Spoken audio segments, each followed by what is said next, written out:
Okay, so here's a little alternate map of the United States that I've made. It's got some interesting things to it. It's probably pretty silly, but figured I would show it to everyone. So believe it or not, I started here in kind of the Colorado to the Dakotas area. So what am I thinking here? Well, as you know, eastern Colorado is very much plains before you get to the mountains. I feel like it's not quite a match for the rest of the state. So I moved the eastern border of Colorado a bit to the west. I also am looking, as you can see, to get rid of Wyoming, so therefore I moved the northern border up to the north a bit. And that's how I got to this. Uh, in order to get rid of the rest of Wyoming, I've filled up the square of Utah here, extended out Idaho, and extended down Montana. There you go. Now we don't have to deal with Wyoming anymore. Why don't I want to deal with Wyoming? Smallest state in the country. It's too small to be a state. It should be absorbed into other states. There you go. Dakotas are combined with each other for the same reason. They're too small to be a states each individually, but as one state, it's perfectly fine. All right. Let's jump over here to California. Well, California is the other problem. Way too big to be a state. It's too big an area. It's got too many people. It should be several states. It's been proposed in real life before. I went ahead and kind of set that up in my fantasy world here. Figure the western border of California should be the Sierra Nevada mountains. I think it's a little bit silly to have those straight lines that it actually has. So those areas that are on the other sides of the peaks of those mountains have been absorbed into Nevada, excuse me. I'm sorry, I'm not from the West, as you can tell. I know. Nevada, it's been absorbed into Nevada.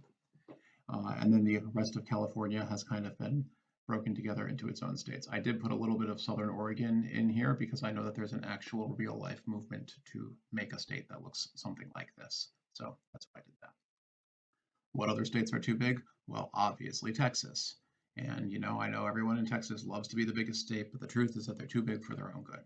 So here you go. 1, 2, 3, 4, 5 states, and I brought the Panhandle into Oklahoma. Why did I do that? Just so that the Red River could keep being the border between Oklahoma and Texas all the way across here. So that's that. Another state that's too big is Florida. So that's a simple cut it in half. There you go. No more problems there. Michigan, very silly that it's cut in half. Nobody lives on the Upper Peninsula anyway, so it may as well be part of the state that it actually is connected to, which is Wisconsin. So therefore, the Upper Peninsula becomes a part of Wisconsin. Over here on the East Coast, a few things have changed. So I'm not a huge fan of panhandles, as you can tell, so I managed to get rid of all of these panhandles of West Virginia and Maryland by combining all of that into a single state, and I combined that with Western Pennsylvania. I would call this state something like Trans-Appalachia or something like that. The reason I did this, West Virginia itself, too rural to be a state on its own. Combine it, with Pittsburgh over here, and it makes perfect sense. Western Pennsylvania and Eastern Pennsylvania have always been culturally distinct anyways. It makes sense to me that they should be separate states. Delaware, much too small to be a state. Of course, I'm going to combine that with what's left of Maryland here. And you can't really see it on this map, but of course, DC is also going to be combined with this. So you have one state here, Del Mar, Columbia, Chesapeake, I don't know what you want to call it, but it's one single state. And by the way, that little tip of Virginia that's on the Delmarva Peninsula, silly, same thing as this Upper Peninsula here. So of course that becomes a part of this state of Chesapeake as well. Eastern Pennsylvania gets combined with Southern New Jersey. New Jersey is simply a suburb of other cities, right? Northern New Jersey is a suburb of New York. Southern New Jersey is a suburb of Philadelphia. So that's the way I've aligned these states here. Meanwhile, New York City and its metro area are very vastly different from upstate New York. So same thing, right? Two different states here.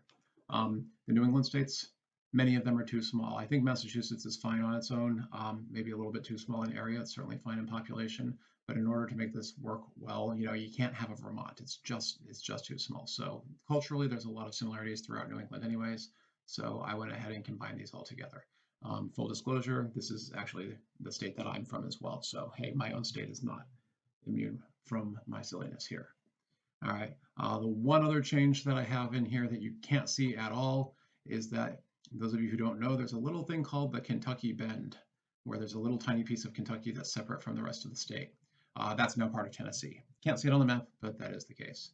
What states are left untouched? I'm not sure. Let's see. We've got Arizona, New Mexico, Minnesota, Iowa, Missouri, Arkansas, Louisiana, Alabama, Alabama, Mississippi, Georgia, South Carolina, North Carolina, Ohio, Indiana, Illinois. I believe that's it. All the other states, Alaska and Hawaii aren't touched either. All the other states are altered in some manner. If this were to happen, every state other than Alaska would have at least 2 representatives. So therefore, the population disparity between the states is reduced, and I think it's a slight improvement on kind of the cultural coherence within the states. So I kind of like it. I'm not an idiot. I know nothing like remotely close to this is ever going to happen. In fact, I'd be surprised if I see any change in the state boundaries within my lifetime, other than the possibility of adding some states. But whatever. In my fantasy world, I think this would be kind of a fairly cool way to do things. Set it up like this.